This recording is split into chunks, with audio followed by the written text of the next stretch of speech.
Iniimbestigahan na ng University of the Philippines ang nangyaring rally nung nakaraang Miyerkules kung saan binato at kwinelyuhan di mano si Budget Secretary Butch Abad.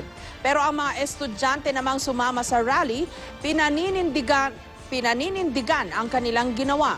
May report si Sandra Aguinaldo.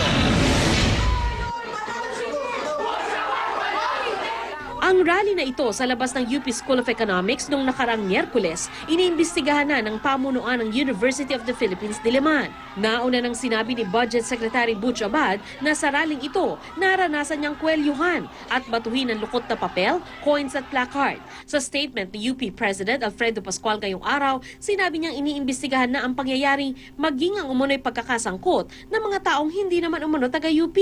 Sabi ni Pascual, nakababahala ang nangyari. Bilang imbitadong speaker daw ng UP Student Forum, dapat daw ay nabigyan ng paggalang at respeto si Abad.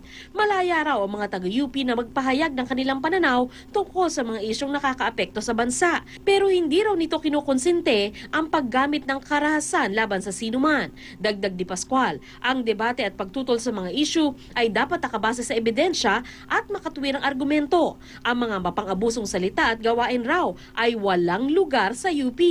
Nauna rito, naglabas ng statement ng mga propesor ng UP School of Economics para kundinahin ang ikinilos ng mga rallyista. Ang kawalan daw ng galang ng mga nagrally ay pag-atake sa universidad mismo.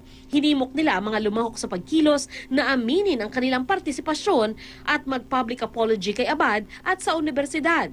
Nagpasalamat naman si Abad sa desisyon ng UP na imbestigahan ang insidente. Anya, walang lugar sa respetadong academic institution ang intolerance at hooliganism o pagiging marahas. Pero ang UP students na ito nakasapi ng grupong Stand Up at Alay Sining, dismayado sa pahayag ng UP President.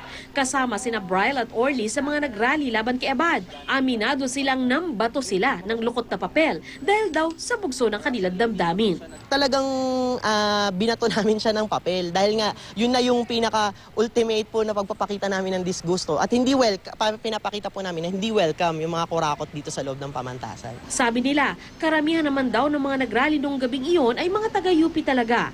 Hindi rin daw sila natatakot sa posibleng disciplinary action na gagawin ng UP admin laban sa kanila. Kung meron man kaming hingan ng tawad, ay yun ay ang sambayan ng Pilipino kung hindi namin ginawa yung pag-a-assert ng ating karapatan upang makausap si Budget Secretary Butch Abad. Sinikap namin kunan ng pahayag ang University Student Council na nag-organisa ng event pero hindi pa raw sila handang magbigay ng pahayag.